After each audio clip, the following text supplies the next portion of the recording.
The Most Dangerous Game by Richard Connell.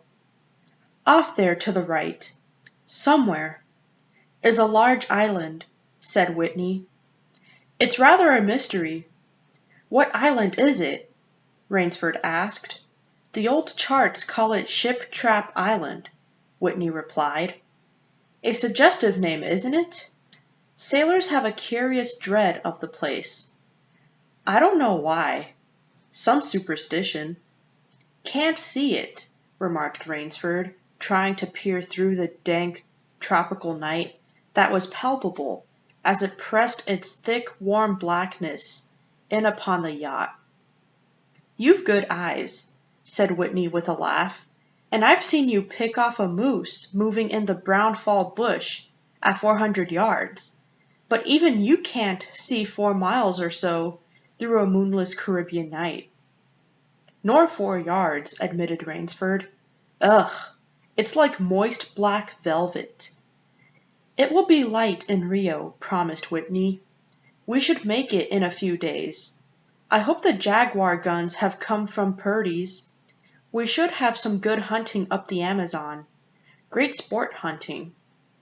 The best sport in the world, agreed Rainsford. For the hunter, amended Whitney, not for the Jaguar. Don't talk rot, Whitney, said Rainsford. You're a big game hunter, not a philosopher. Who cares how a jaguar feels? Perhaps the jaguar does, observed Whitney. Bah! They've no understanding. Even so, I rather think they understand one thing. Fear. The fear of pain and the fear of death. Nonsense, laughed Rainsford. This hot weather is making you soft, Whitney. Be a realist. The world is made up of 2 classes, the hunters and the huntees. Luckily, you and I are the hunters. Do you think we've passed that island yet? I can't tell in the dark. I hope so. Why? Asked Rainsford. The place has a reputation. A bad one. Cannibals? Suggested Rainsford. Hardly. Even cannibals wouldn't live in such a godforsaken place. But it's gotten into sailor lore somehow. Didn't you notice that the crew's nerves seemed a bit jumpy today? They were a bit strange, now you mention it. Even Captain Nielsen. Yes, even that tough-minded old Swede, who'd go up to the devil himself and ask him for a light. Those fishy blue eyes held a look I never saw there before. All I could get out of him was, "This place has an evil name among seafaring men, sir." Then he said to me very gravely, "Don't you feel anything?" As if the air about us was actually poisonous. Now you mustn't laugh when I tell you this. I did feel something like a sudden chill. There was no breeze. The sea was as flat as a plate glass window. We were drawing near the island then. What I felt was a mental chill, a sort of sudden dread. Pure imagination, said Rainsford. One superstitious sailor can taint the whole ship's company with his fear. Maybe, but sometimes I think sailors have an extra sense that tells them when they are in danger. Sometimes I think evil is a tangible thing, with wavelengths, just as sound and light have. An evil place can, so to speak, broadcast vibrations of evil. Anyhow, I'm glad we're getting out of this zone. Well, I think I'll turn in now, Rainsford. I'm not sleepy, said Rainsford. I'm going to smoke another pipe on the afterdeck. Good night then, Rainsford. See you at breakfast. Right. Good night, Whitney. There was no sound in the night, as Rainsford sat there, but the muffled throb of the engine that drove the yacht swiftly through the darkness, and the swish and ripple of the wash of the propeller. Rainsford, reclining in a steamer chair, indolently puffed on his favorite brier. The sensuous drowsiness of the night was on him. It's so dark, he thought, that I could sleep without closing my eyes. The night would be my eyelids. An abrupt sound startled him. Off to the right he heard it, and his ears, expert in such matters, could not be mistaken. Again he heard the sound, and again. Somewhere, off in the blackness, someone had fired a gun 3 times. Rainsford sprang up and moved quickly to the rail, mystified. He strained his eyes in the direction from which the reports had come, but it was like trying to see through a blanket. He leapt upon the rail and balanced himself there, to get greater elevation. His pipe, striking a rope, was knocked from his mouth. He lunged for it. A short, hoarse cry came from his lips as he realized he had reached too far and had lost his balance. The cry was pinched off short as the blood-warm waters of the Caribbean Sea closed over his head. He struggled up to the surface and tried to cry out, but the wash from the speeding yacht slapped him in the face, and the salt water in his open mouth made him gag and strangle. Desperately, he struck out with strong strokes after the receding lights of the yacht, but he stopped before he had swum 50 feet. A certain cool-headedness had come to him. It was not the first time he had been in a tight place. There was a chance that his cries could be heard by someone aboard the yacht, but that chance was slender and grew more slender as the yacht raced on. He wrestled himself out of his clothes and shouted with all his power. The lights of the yacht became faint and ever-vanishing fireflies. Then they were blotted out entirely. Rainsford remembered the shots. They had come from the right, and doggedly he swam in that direction, swimming with slow, deliberate strokes, conserving his strength. For a seemingly endless time he fought the sea. He began to count his strokes. He could do possibly 100 more, and then Rainsford heard a sound. It came out of the darkness, a high screaming sound, the sound of an animal in an extremity of anguish and terror. He did not recognize the animal that made the sound. He did not try to. With fresh vitality, he swam toward the sound. He heard it again. Then it was cut short by another noise, crisp, staccato. "Pistol shot," muttered Rainsford, swimming on. 10 minutes of determined effort brought another sound to his ears, the most welcome he had ever heard, the muttering and growling of the sea breaking on a rocky shore. He was almost on the rocks before he saw them. On a night less calm, he would have been shattered against them. With his remaining strength, he dragged himself from the swirling waters. Jagged crags appeared to cut into the opaqueness. He forced himself upward, hand over hand, gasping. His hands raw, he reached a flat place at the top. Dense jungle came down to the very edge of the cliffs. What perils that tangle of trees and underbrush might hold for him did not concern Rainsford just then. All he knew was that he was safe from his enemy, the sea, and that utter weariness was on him. He flung himself down at the jungle edge and tumbled headlong into the deepest sleep of his life.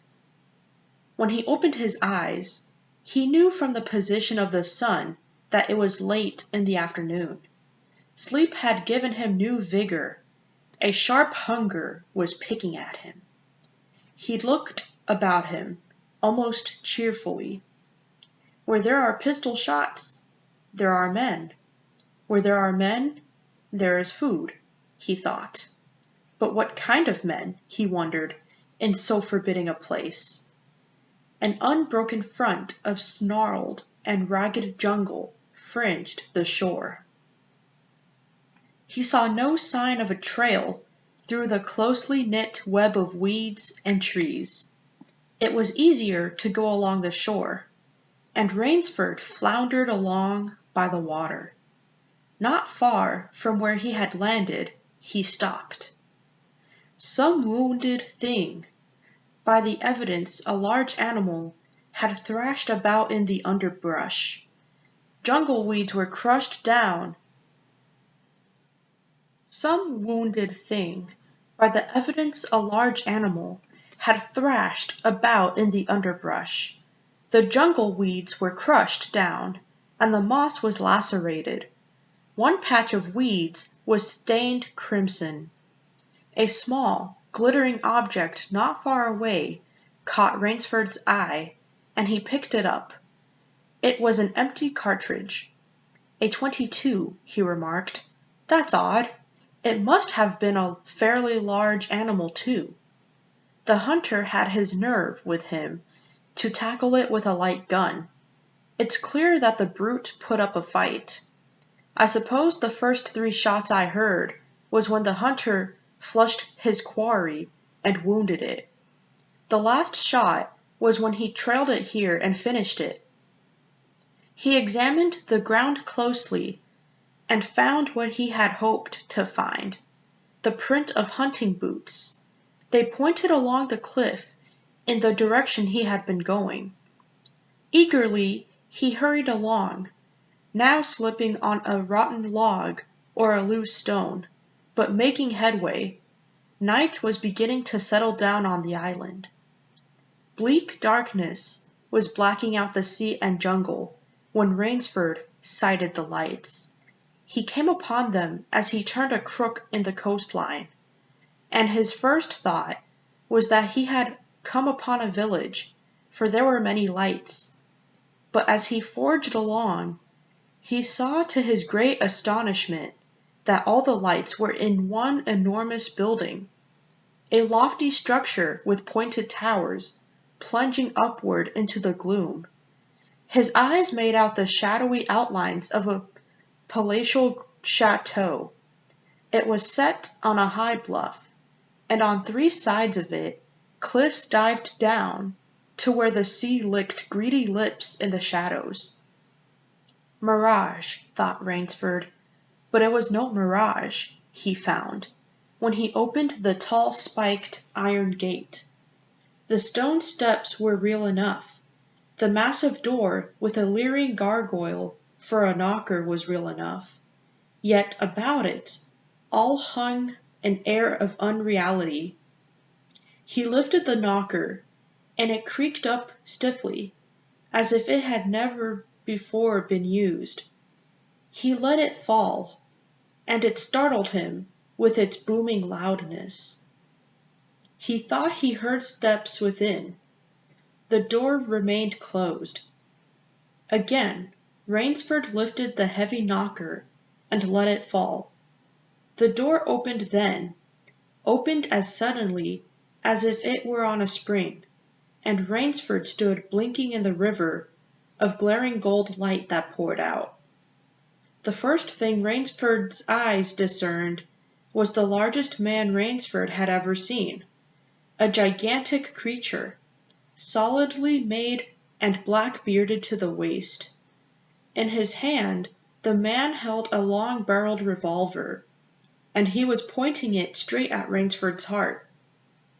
Out of the snarl of beard, 2 small eyes Don't be regarded alarmed, Rainsford, said Rainsford, with a smile which he hoped was disarming. I'm no robber. I fell off a yacht. My name is Sanger Rainsford of New York City. The menacing look in the eyes did not change. The revolver pointed as rigidly as if the giant were a statue. He gave no sign that he understood Rainsford's words or that he had even heard them. He was dressed in uniform, a black uniform trimmed with gray astrachan. I'm Sanger Rainsford of New York, Rainsford began again. I fell off a yacht. I am hungry. The man's only answer was to raise with his thumb the hammer of his revolver. Then Rainsford saw the man's free hand go to his forehead in a military salute, and he saw him click his heels together and stand at attention.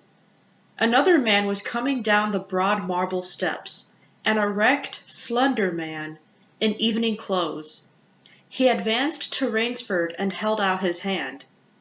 In a cultivated voice marked by a slight accent that gave it added precision and deliberateness, he said, "It is a very great pleasure and honor to welcome Mr. Sanger Rainsford, the celebrated hunter, to my home."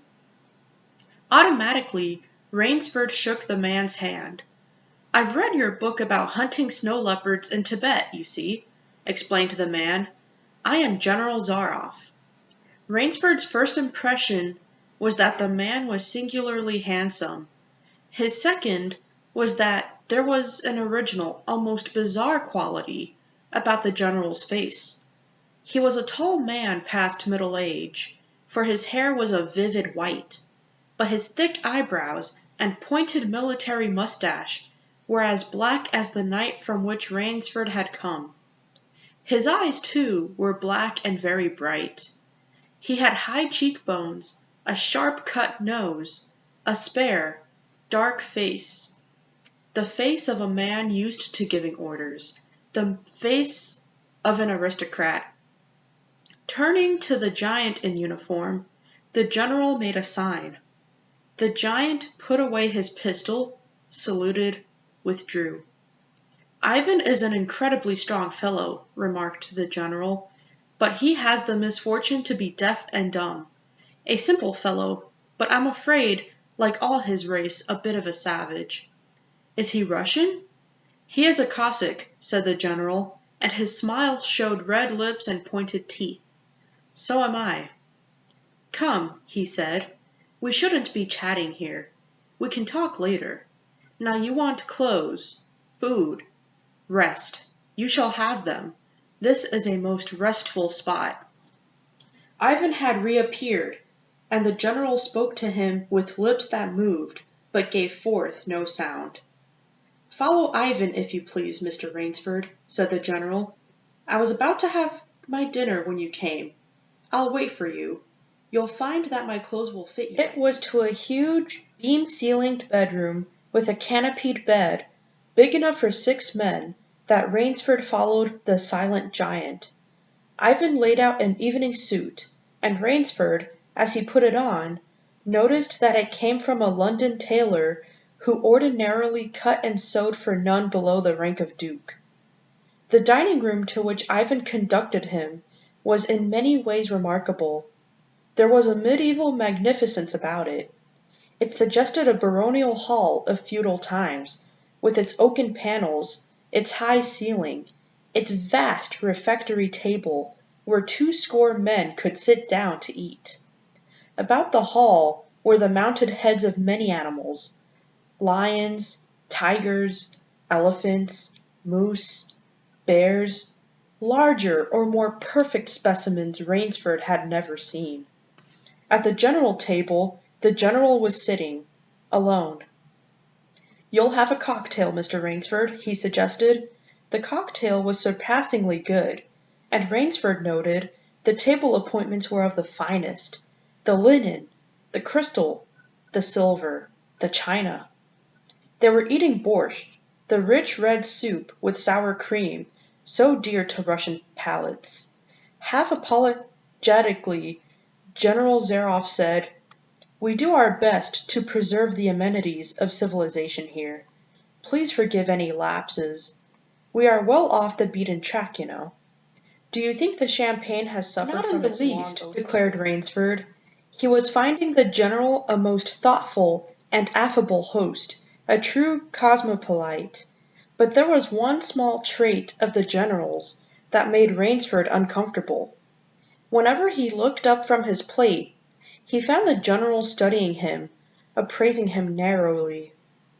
"Perhaps," said General Zaroff, "you were surprised that I recognized your name. You see, I read all books on hunting published in English, French, and Russian. I have but one passion in my life, Mr. Rainsford, and it is the hunt. You have some wonderful heads here, said Rainsford, as he ate a particularly well-cooked filet mignon. That Cape buffalo is the largest I ever saw. Oh, that fellow. Yes, he was a monster. Did he charge you? Hurled me against a tree, said the general. Fractured my skull, but I got the brute. I've always thought, said Rainsford, that the Cape buffalo is the most dangerous of all big game. For a moment the general did not reply. He was smiling his curious red-lipped smile. Then he said slowly, No, you are wrong, sir. The Cape buffalo is not the most dangerous big game. He sipped his wine. Here in my preserve on this island, he said in the same slow tone, I hunt more dangerous game. Rainsford expressed his surprise. Is there big game on this island? The general nodded. The biggest. Really? Oh, it isn't here naturally, of course. I have to stock the island. What have you imported, General? Rainsford asked. Tigers? The general smiled. No, he said. Hunting tigers ceased to interest me some years ago. I exhausted. The general smiled. No, he said. Hunting tigers ceased to interest me some years ago. I exhausted their possibilities, you see. No thrill left in tigers, no real danger. I live for danger, Mr. Rainsford. The general took from his pocket a gold cigarette case and offered his guest a long black cigarette with a silver tip. It was perfumed and gave off a smell like incense. We will have some capital hunting, you and I, said the general. I shall be most glad to have your society. But what game? Began Rainsford. I'll tell you, said the general. You will be amused, I know. I think I may say, in all modesty, that I have done a rare thing. I have invented a new sensation. May I pour you another glass of port, Mr. Rainsford? Thank you, General. The general filled both glasses and said, God makes some men poets. Some he makes kings, some beggars. Me he made a hunter. My hand was made for the trigger, my father said. He was a very rich man, with 250,000 acres in the Crimea, and he was an ardent sportsman. When I was only 5 years old, he gave me a little gun, especially made in Moscow for me, to shoot sparrows with. When I shot some of his prize turkeys with it, he did not punish me. He complimented me on my marksmanship. I killed my first bear in the Caucasus when I was 10. My whole life has been one prolonged hunt. I went into the army. It was expected of noblemen's sons, and for a time commanded a division of Cossack cavalry, but my real interest was always the hunt. I have hunted every kind of game in every land. It would be impossible for me to tell you how many animals I have killed. The general puffed at his cigarette. After the debacle in Russia, I left the country, for it was imprudent for an officer of the Tsar to stay there. Many noble Russians lost everything. I, luckily, had invested heavily in American securities, so I shall never have to open a tea room in Monte Carlo, or drive a taxi in Paris. Naturally, I continued to hunt.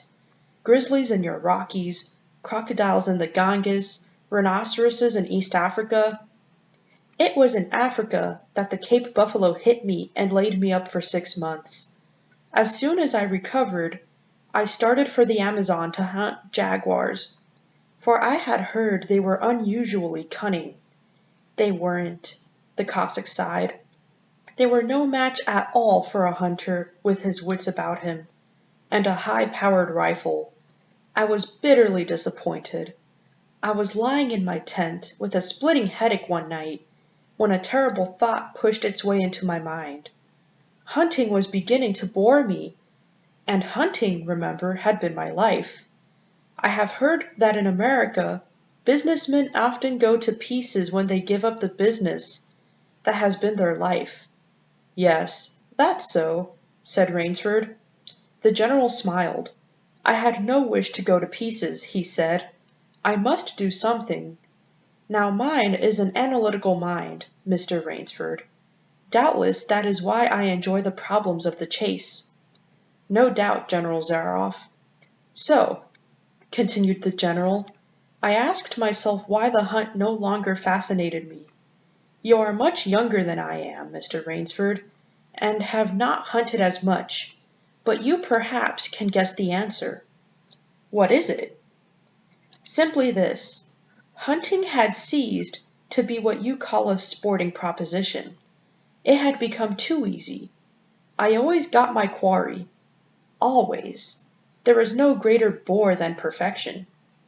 The general lit a fresh cigarette. No animal had a chance with me any more. That is no boast. It is a mathematical certainty. The animal had nothing but his legs and his instinct. Instinct is no match for reason. When I thought of this, it was a tragic moment for me, I can tell you. Rainsford leaned across the table, absorbed in what his host was saying. It came to me as an inspiration what I must do, the general went on. And the general smiled, the quiet smile of one who has faced an obstacle and surmounted it with success. I had to invent a new animal to hunt, he said. A new animal? You're joking. Not at all, said the general. I never joke about hunting. I needed a new animal. I found one. So I bought this island, built this house, and here I do my hunting. The island is perfect for my purposes. There are jungles with a maze of trails in them, hills, swamps. But the animal, General Zaroff? Oh, said the general, it supplies me with the most exciting hunting in the world. No other hunting compares with it for an instant. Every day I hunt, and I never grow bored now, for I have a quarry with which I can match my wits. Rainsford's bewilderment showed in his face. I wanted the ideal animal to hunt, explained the general. So I said, what are the attributes of an ideal quarry? And the answer was, of course, it must have courage, cunning, and above all, it must be able to reason. But no animal can reason, objected Rainsford. My dear fellow, said the general, there is one that can. But you can't mean, gasped Rainsford. And why not? I can't believe you are serious, General Zaroff. This is a grisly joke. Why should I not be serious? I am speaking of hunting. Hunting? Good God, General Zaroff, what you speak of is murder. The general laughed with entire good nature. He regarded Rainsford quizzically. I refuse to believe that so modern and civilized a young man as you seem to be harbors romantic ideas about the value of human life. Surely your experiences in the war did not make me condone cold-blooded murder, finished Rainsford stiffly. Laughter shook the general. How extraordinarily droll you are, he said.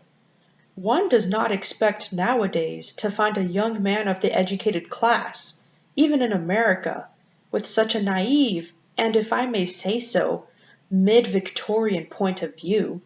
It's like finding a snuff-box in a limousine. Ah, well, doubtless you had Puritan ancestors. So many Americans appear to have had. I'll wager you'll forget your notions when you go hunting. You've a genuine new thrill in store for you, Mr. Rainsford. Thank you, I'm a hunter, not a murderer. Dear me, said the general, quite unruffled. Again that unpleasant word.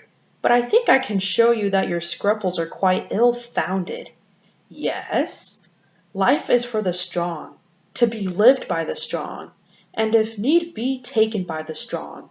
The weak of the world were put here to give the strong pleasure. I am strong. Why should I not use my gift? If I wish to hunt, why should I not? I hunt the scum of the earth, sailors from tramp ships, Lascars, blacks, Chinese, Whites, mongrels. A thoroughbred horse or hound is worth more than a score of them. But they are men, said Rainsford hotly. Precisely, said the general. That is why I use them. It gives me pleasure. They can reason, after a fashion, so they are dangerous. But where do you get them? The general's left eyelid fluttered down in a wink. This island is called Ship Trap, he answered. Sometimes an angry god of the high seas sends them to me. Sometimes, when Providence is not so kind, I help Providence a bit. Come to the window with me. Rainsford went to the window and looked out toward the sea. Watch! Out there! Exclaimed the general, pointing into the night. Rainsford's eyes saw only blackness, and then, as the general pressed a button, far out to sea, Rainsford saw the flash of lights. The general chuckled. They indicate a channel, he said. Where there's none, giant rocks with razor edges crouch like a sea monster with wide-open jaws. They can crush a ship as easily as I crush this nut. He dropped a walnut on the hardwood floor and brought his heel grinding down on it. Oh, yes, he said casually as if in answer to a question. I have electricity. We try to be civilized here. Civilized? And you shoot down men? A trace of anger was in the general's black eyes, but it was there for but a second, and he said in his most pleasant manner, Dear me, what a righteous young man you are! I assure you I do not do the thing you suggest. That would be barbarous. I treat these visitors with every consideration. They get plenty of good food and exercise. They get into splendid physical condition. You shall see for yourself tomorrow. What do you mean? We'll visit my training school, smiled the general. It's in the cellar. I have about a dozen pupils down there now. They're from the Spanish bark Sanlúcar that had the bad luck go on to the rocks out there. A very inferior lot, I regret to say. Poor specimens and more accustomed to the deck than to the jungle. He raised his hand, and Ivan, who served as waiter, brought thick Turkish coffee. Rainsford, with an effort, held his tongue in check. It's a game, you see, pursued the general blandly. I suggest to one of them that we go hunting. I give him a supply of food and an excellent hunting knife. I give him 3 hours' start. I am to follow, armed only with a pistol of the smallest caliber and range. It's a game, you see, pursued the general blandly. I suggest to one of them that we go hunting. I give him a supply of food and an excellent hunting knife. I give him 3 hours' start. I am to follow, armed only with a pistol of the smallest caliber and range. If my quarry eludes me for 3 whole days, he wins the game. If I find him, the general smiled, he loses. Suppose he refuses to be hunted?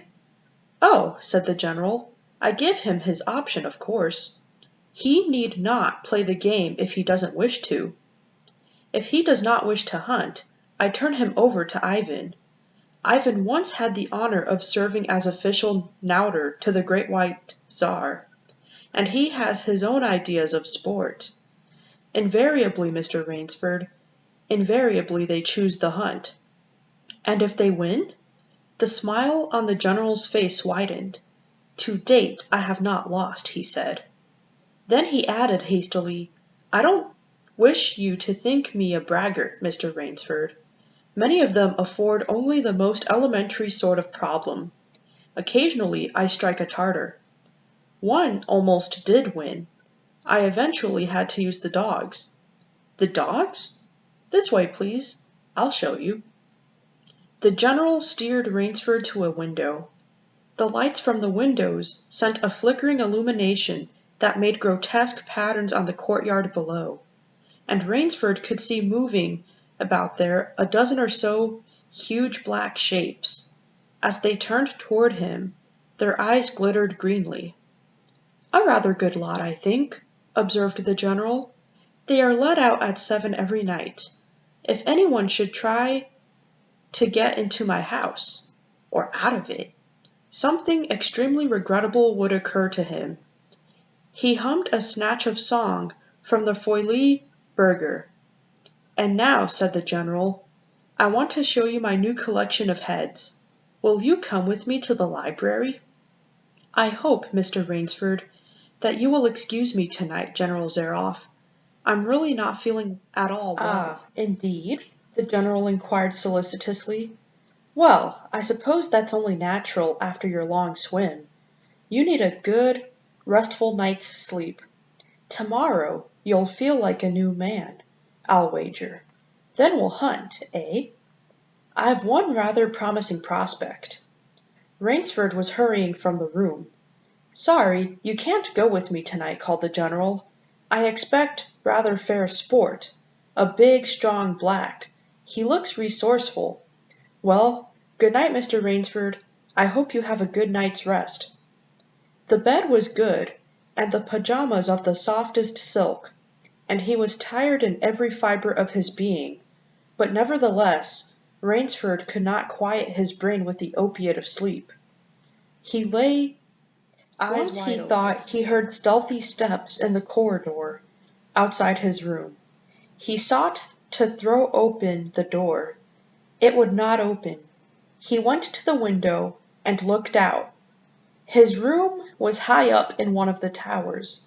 The lights of the chateau were out now, and it was dark and silent, but there was a fragment of sallow moon, and by its wan light he could see, dimly, the courtyard. There, weaving in and out of the pattern of shadow, were black, noiseless forms. The hounds heard him at the window and looked up, expectantly, with their green eyes. Rainsford went back to the bed and lay down. By many methods he tried to put himself to sleep. He had achieved a doze when, just as morning began to come, he heard, far off in the jungle, the faint report of a pistol. General Zaroff did not appear until luncheon. He was dressed faultlessly in the tweeds of a country squire. He was solicitous about the state of Rainsford's health. "As for me," sighed the general, "I do not feel so well. I am worried, Mr. Rainsford. Last night I detected traces of my old complaint." To Rainsford's questioning glance the general said, "Ennui, boredom." Then, taking a second helping of crepe Suzette, the general explained, "The hunting was not good last night. The fellow lost his head. He made a straight trail that offered no problems at all. That's the trouble with these sailors. They have dull brains to begin with, and they do not know how to get about in the woods. They do excessively stupid and obvious things. It's most annoying. Will you have another glass of Chablis, Mr. Rainsford?" "General," said Rainsford firmly, "I wish to leave this island at once." The general raised his thicket of eyebrows. He seemed hurt. "But my dear fellow," the general protested, "you've only just come. You've had no hunting." "I wish to go today," said Rainsford. He saw the dead black eyes of the general on him, studying him. General Zaroff's face suddenly brightened. He filled Rainsford's glass with venerable Chablis from a dusty bottle. "Tonight," said the general, "we will hunt, you and I." Rainsford shook his head. "No, General," he said, "I will not hunt." The general shrugged his shoulders and delicately ate a hot house grape. "As you wish, my friend," he said. "The choice rests entirely with you. But may I not venture to suggest that you will find my idea of sport more diverting than Ivan's?" He nodded toward the corner where the giant stood, scowling, his thick arms crossed on his hogshead of chest. "You don't mean—" cried Rainsford.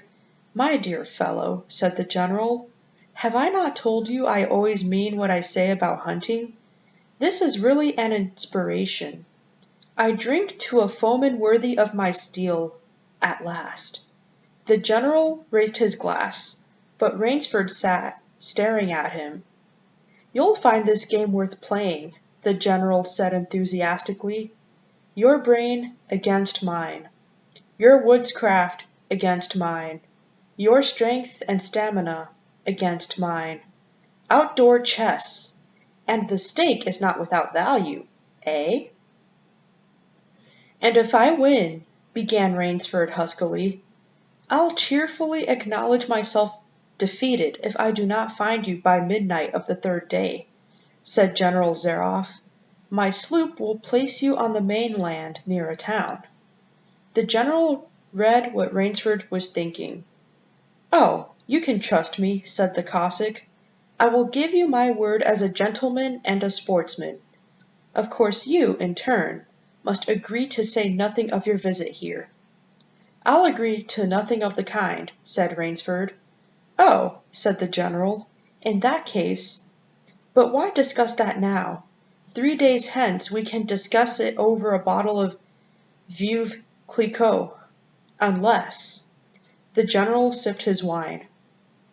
Then a business-like air animated him. "Ivan," he said to Rainsford, "will supply you with hunting clothes, food, a knife. I suggest you wear moccasins. They leave a poorer trail. I suggest, too, that you avoid the big swamp in the southeast corner of the island. We call it Death Swamp. There's quicksand there. One foolish fellow tried it. The deplorable part of it was that Lazarus followed him. You can imagine my feelings, Mr. Rainsford. I loved Lazarus. He was the finest hound in my pack. Well, I must beg you to excuse me now. I always take a siesta after lunch. You'll hardly have time for a nap, I fear. You'll want to start, no doubt. I shall not follow until dusk. Hunting at night is so much more exciting than by day, don't you think? Au revoir, Mr. Rainsford. Au revoir." General Zaroff, with a deep courtly bow, strolled from the room. From another door came Ivan. Under one arm he carried khaki hunting clothes, a haversack of food, a leather sheath containing a long-bladed hunting knife. His right hand rested on a cocked revolver thrust in the crimson sash about his waist. Rainsford had fought his way through the bush for about 2 hours. "I must keep my nerve. I must keep my nerve," he said through tight teeth. He had not been entirely clear-headed when the chateau gate snapped shut behind him. His whole idea at first was to put distance between himself and General Zaroff. And, to this end, he had plunged along, spurred on by the sharp rowels of something very like panic. Now he had got a grip on himself, had stopped, and was taking stock of himself and the situation. He saw that straight flight was futile. Inevitably, it would bring him face to face with the sea. He was in a picture with a frame of water, and his operations clearly must take place within that frame. "I'll give him a trail to follow," muttered Rainsford, and he struck off from the rude paths he had been following into the trackless wilderness. He executed a series of intricate loops. He doubled on his trail again and again, recalling all the lore of the fox hunt and all the dodges of the fox. Night found him leg-weary, with hands and face lashed by the branches, on a thickly wooded ridge. He knew it would be insane to blunder on through the dark, even if he had the strength. His need for rest was imperative, and he thought, "I have played the fox. Now I must play the cat of the fable." A big tree with a thick trunk and outspread branches was nearby, and taking care to leave not the slightest mark, he climbed up into the crotch, and stretching out on one of the broad limbs, after a fashion, rested. Rest brought him new confidence and almost a feeling of security. Even so zealous a hunter as General Zaroff could not trace him there, he told himself. Only the devil himself could follow that complicated trail through the jungle after dark. But perhaps the general was a devil. An apprehensive night crawled slowly by like a wounded snake, and sleep did not visit Rainsford, although the silence of a dead world was on the jungle. Toward morning, when a dingy gray was varnishing the sky, the cry of some startled bird focused Rainsford's attention in that direction. Something was coming through the bush, coming slowly, carefully, coming by the same winding way Rainsford had come. He flattened himself down on the limb, and through a screen of leaves, almost as thick as tapestry, he watched. The thing that was approaching was a man. It was General Zaroff. He made his way along with his eyes fixed in utmost concentration on the ground before him. He paused, almost beneath the tree, dropped to his knees, and studied the ground. Rainsford's impulse was to hurl himself down like a panther, but he saw the general's right hand held something metallic, a small automatic pistol. The hunter shook his head several times, as if he were puzzled. Then he straightened up and took from his case one of his black cigarettes. Its pungent incense-like smoke floated up to Rainsford's nostrils. Rainsford held his breath. The general's eyes had left the ground and were traveling inch by inch up the tree. Rainsford froze there, every muscle tensed for a spring. But the sharp eyes of the hunter stopped before they reached the limb where Rainsford lay. A smile spread over his brown face. Very deliberately, he blew a smoke ring into the air. Then he turned his back on the tree and walked carelessly away, back along the trail he had come. The swish of the underbrush against his hunting boots grew fainter and fainter. Then pent-up air burst hotly from Rainsford's lungs. His first thought made him feel sick and numb. The general could follow a trail through the woods at night. He could follow an extremely difficult trail. He must have uncanny powers. Only by the merest chance had the Cossack failed to see his quarry. Rainsford's second thought was even more terrible. It sent a shudder of cold horror through his whole being. Why had the general smiled? Why had he turned back? Rainsford did not want to believe what his reason told him was true, but the truth was as evident as the sun that had by now pushed through the morning mists. The general was playing with him. The general was saving him for another day's sport. The Cossack was the cat. He was the mouse. Then it was that Rainsford knew the full meaning of terror. I will not lose my nerve. I will not. He slid down from the tree and struck off again into the woods. His face was set, and he forced the machinery of his mind to function. 300 yards from his hiding place, he stopped where a huge dead tree leaned precariously on a smaller living one. Throwing off his sack of food, Rainsford took his knife from its sheath and began to work with all his energy. The job was finished at last, and he threw himself down behind a fallen log 100 feet away. He did not have to wait long. The cat was coming again to play with the mouse. Following the trail with the sureness of a bloodhound came General Zaroff. Nothing escaped those searching black eyes. No crushed blade of grass, no bent twig, no mark, no matter how faint, in the moss. So intent was the Cossack on his stalking that he was upon the thing Rainsford had made before he saw it. His foot touched the protruding bough. That was the trigger. Even as he touched it, the general sensed his danger and leapt back with the agility of an ape. But he was not quite quick enough. The dead tree delicately adjusted to rest on the cut living one, crashed down and struck the general a glancing blow on the shoulder as it fell. But for his alertness, he must have been smashed beneath it. He staggered, but he did not fall, nor did he drop his revolver.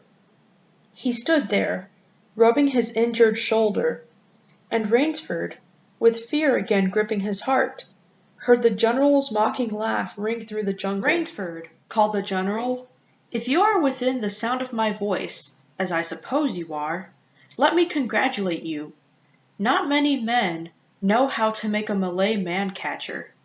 Luckily for me, I, too, have hunted in Malacca. You are proving interesting, Mr. Rainsford. I am going now to have my wound dressed. It's only a slight one. But I shall be back. I shall be back." When the general, nursing his bruised shoulder, had gone, Rainsford took up his flight again. It was flight now, a desperate, hopeless flight, that carried him on for some hours. Dusk came, then darkness, and still he pressed on. The ground grew softer under his moccasins. The vegetation grew ranker, denser. Insects bit him savagely. Then, as he stepped forward, his foot sank into the ooze.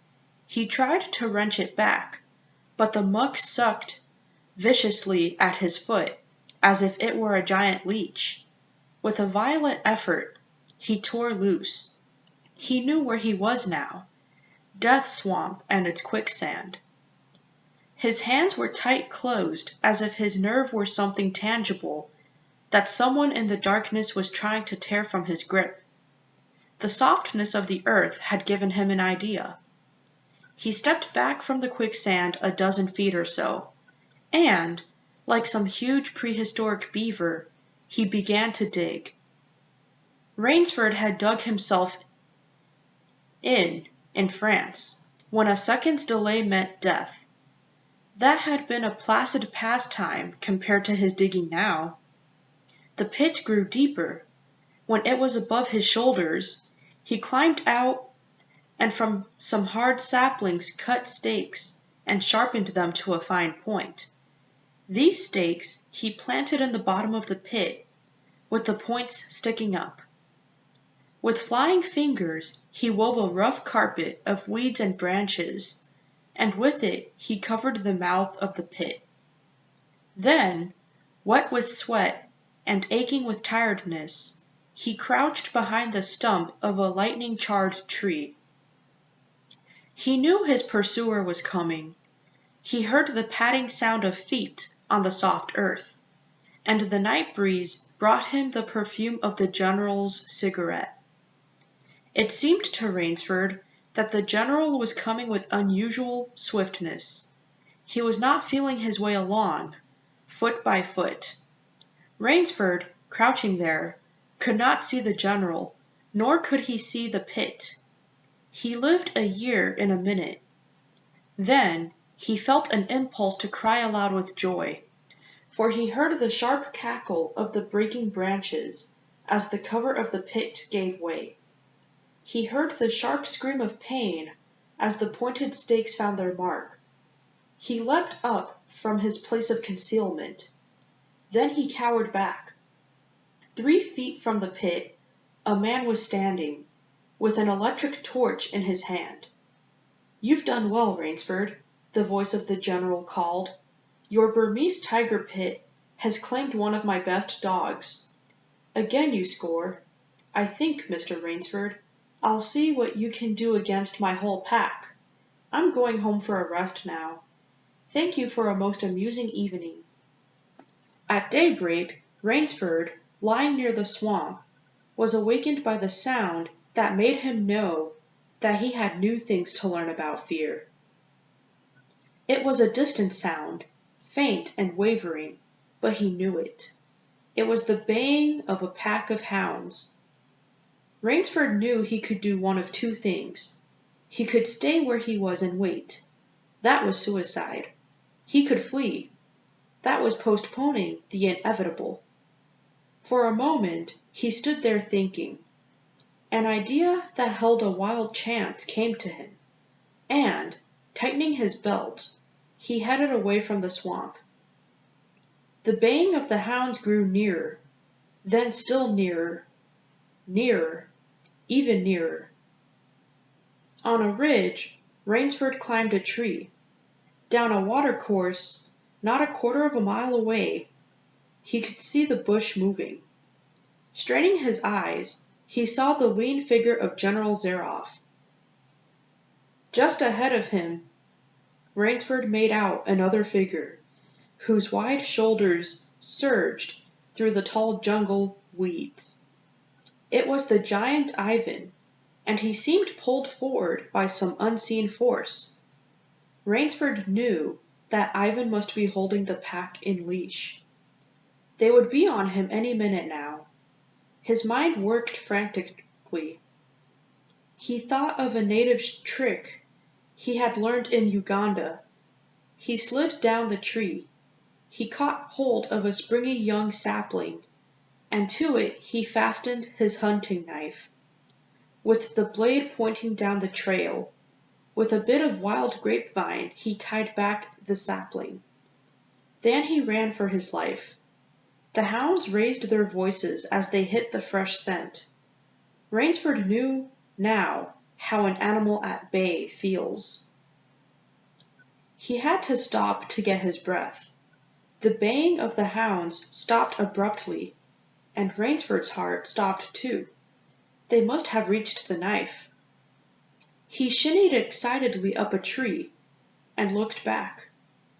His pursuers had stopped, but the hope was that in Rainsford's brain when he climbed died, for he saw in the shallow valley that General Zaroff was still on his feet, but Ivan was not. The knife, driven by the recoil of the springing tree, had not wholly failed. "Nerve! Nerve! Nerve!" he panted as he dashed along. A blue gap showed between the trees dead ahead. Ever nearer drew the hounds. Rainsford forced himself on toward that gap. He reached it. It was the shore of the sea. Across a cove he could see the gloomy gray stone of the chateau. 20 feet below him the sea rumbled and hissed. Rainsford hesitated. He heard the hounds. Then he leapt far out into the sea. When the general and his pack reached the place by the sea, the Cossack stopped. For some minutes he stood regarding the blue-green expanse of water. He shrugged his shoulders. Then he sat down, took a drink of brandy from a silver flask, lit a perfumed cigarette, and hummed a bit from Madame Butterfly. General Zaroff had an exceedingly good dinner in his great paneled dining hall that evening. With it, he had a bottle of Pole Roger and half a bottle of Chambertin. 2 slight annoyances kept him from perfect enjoyment. One was the thought that it would be difficult to replace Ivan. The other was that his quarry had escaped him. Of course the American hadn't played the game. So thought the general as he tasted his after-dinner liquor. In his library, he read to soothe himself from the works of Marcus Aurelius. In his library, he read to soothe himself from the works of Marcus Aurelius. At 10, he went up to his bedroom. He was deliciously tired, he said to himself as he locked himself in. There was little moonlight, so before turning on his light, he went to the window and looked down at the courtyard. He could see the great hounds, and he called, "Better luck another time," to them. Then he switched on the light. A man, who had been hiding in the curtains of the bed, was standing there. "Rainsford!" screamed the general. "How in God's name did you get here?" "Swam," said Rainsford. "I found it quicker than walking through the jungle." The general sucked in his breath and smiled. "I congratulate you," he said. "You have won the game." Rainsford did not smile. "I am still a beast at bay," he said, in a low, hoarse voice. "Get ready, General Zaroff." The general made one of his deepest bows. "I see," he said. "Splendid! One of us is to furnish a repast for the hounds. The other will sleep in this very excellent bed. On guard, Rainsford." He had never slept in a better bed, Rainsford decided.